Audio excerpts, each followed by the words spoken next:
Gracias, señora presidenta. El presidente viene al Congreso a contarnos sus supuestos éxitos negociadores en un lenguaje pomposo, afirmando que España ha vuelto al corazón de las decisiones y a la columna vertebral de Europa. Y el PP y Ciudadanos vienen de alguna manera, como estaba previsto en el guión, a negar esos supuestos éxitos negociadores en la Unión Europea. Pues bien, a nosotros no nos van a encontrar en esta discusión, ni en el discurso hueco que hemos escuchado esta mañana del señor presidente del Gobierno, de nuevo en este templo del eufemismo. Porque cualquier español y cualquier europeo con sentido común entendemos que se avergüenza recordando el grosero reparto de sillones y cargos que se ha protagonizado el pasado verano. Para nosotros causa estupor la utilización de los distintos cargos de las instituciones europeas como premios o castigos de partido, como pagos de deudas o como asignación de cuotas entre grupos y lobbies comunitarios. Pedro Sánchez nos ha contado la importancia de los sillones conseguidos, y ese es el lenguaje que todos ustedes entienden.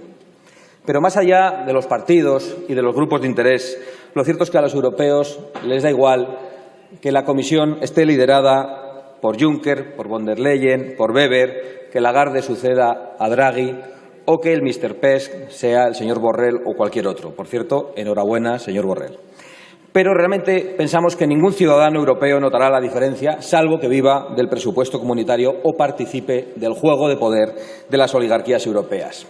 Ustedes dicen que las cosas siempre se hacen así y que nosotros somos nuevos y no entendemos, como nos decían ayer con el aumento de las comisiones en esta Cámara. Y lo malo es que quizás tengan razón. Lo peor de todo no es la conducta del presidente del Gobierno y su afición por aparecer como sea en fotos con líderes extranjeros. Lo peor es que de esa lógica participan también el Partido Popular y Ciudadanos. Y lo peor es que hoy Europa está dividida en dos bandos. La Unión Europea bunkerizada en sus propios intereses, por un lado, y por otro lado, los ciudadanos europeos que no ven qué tienen que ver esos intereses con ellos. Y ustedes, señor Sánchez, señor Casado, señor Rivera, señor Iglesias, están en realidad en el mismo búnker. Y por eso ha aumentado la participación en las elecciones europeas, señor Sánchez. No para respaldar lo que ustedes creen, sino que ha aumentado porque cada vez más ciudadanos buscan alternativas a todos ustedes.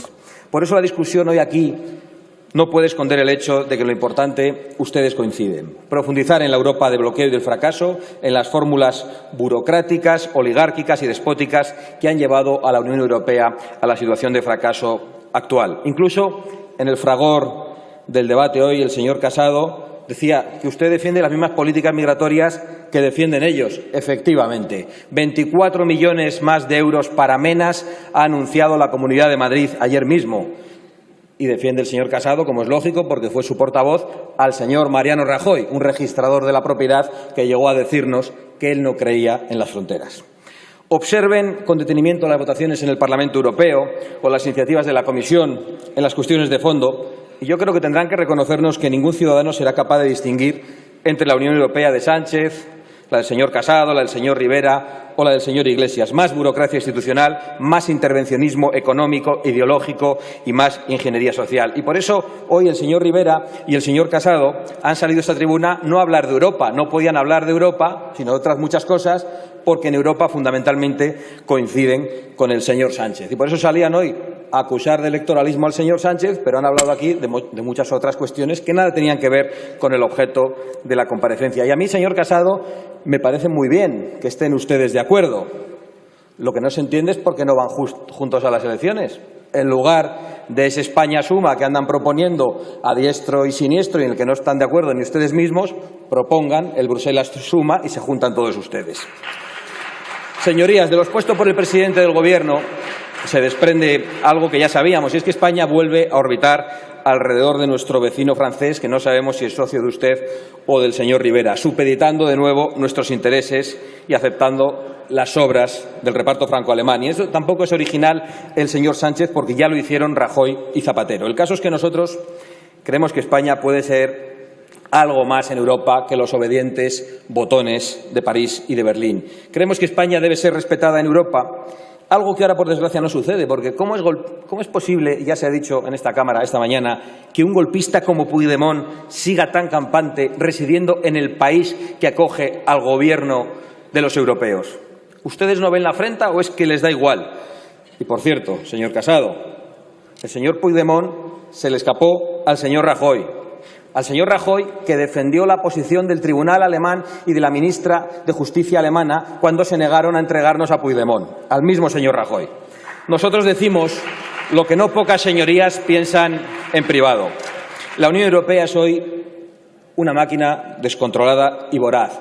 Y estamos seguros de que ninguno de los padres fundadores fueron jamás capaces de imaginarse que la Unión Europea podría prohibir el uso del coche, del avión o decirnos qué comer o no en función de ese nuevo concepto que se han inventado de la Europa climáticamente neutra. Y este es el término en politiqués, porque en lenguaje vulgar ecologista es la chaladura esa de que los gallos violan a las gallinas. Pues bien, la Unión Europea, tal y como la ha configurado la dictadura progre de izquierdas o de derechas, se dedica justo a eso y a cualquier otro capricho o locura de las élites o de los lobbies globalistas. Es incluso peor.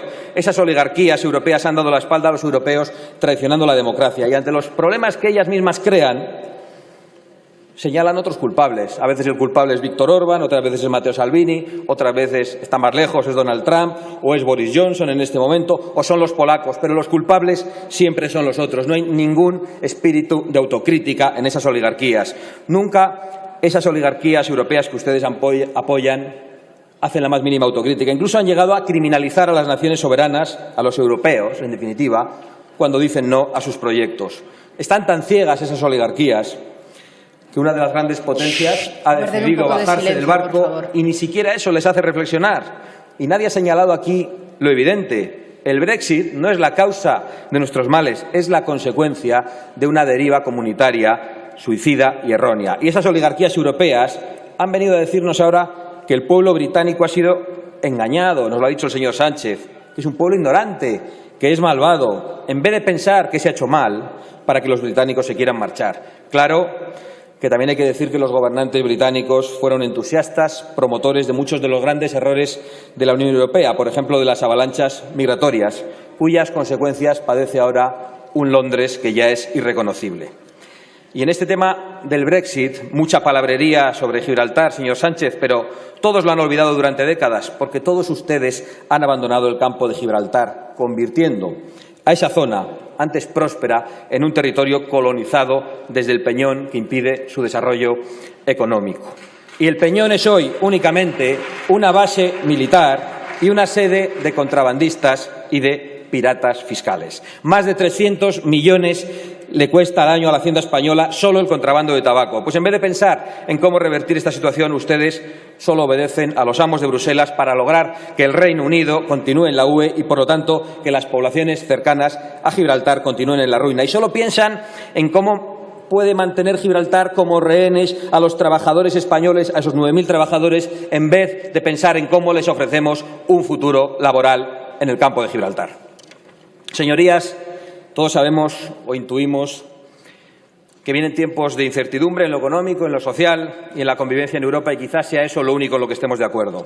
Pero las instituciones comunitarias se están dedicando a dictar políticas inspiradas en los lobbies ecologistas, feministas, globalistas, todos socialistas.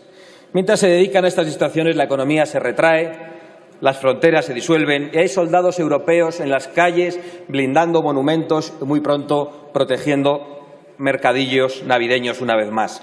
Y en no afrontar estos problemas muestran ustedes un consenso comunitario sorprendente. ¿Es este el modelo de Europa que ustedes quieren? No será porque no hay alternativas. Frente a esa deriva de la Unión Europea, decrépita, abusiva y multicultural, nosotros nos alineamos con el espíritu fundacional de la Unión Europea que defienden hoy, entre otros, los países de Visegrado.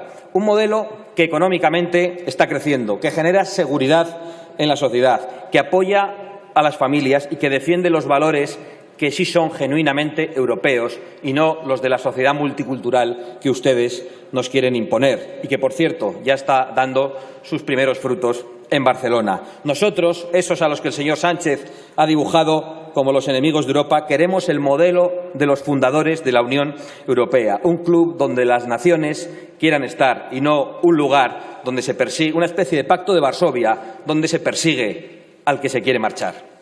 Concluyo, señorías. En el último Consejo Europeo ustedes trazaron la estrategia migratoria europea que más y mejor sirve a sus intereses, no a los de los ciudadanos. A mí me sorprendió leer alguna de sus conclusiones, y cito una textual. Hemos de saber quién accede al territorio de la Unión Europea y ser nosotros quienes decidamos el acceso. Eso es lo que dice Vox.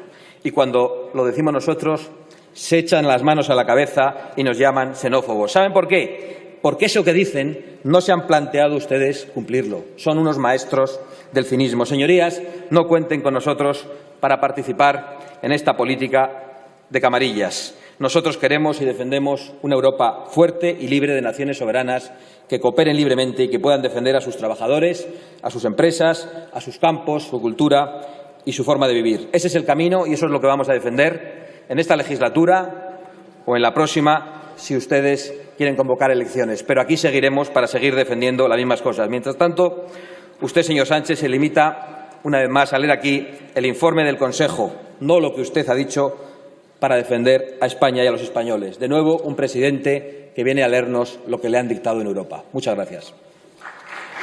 Muchas gracias, señora Abascal.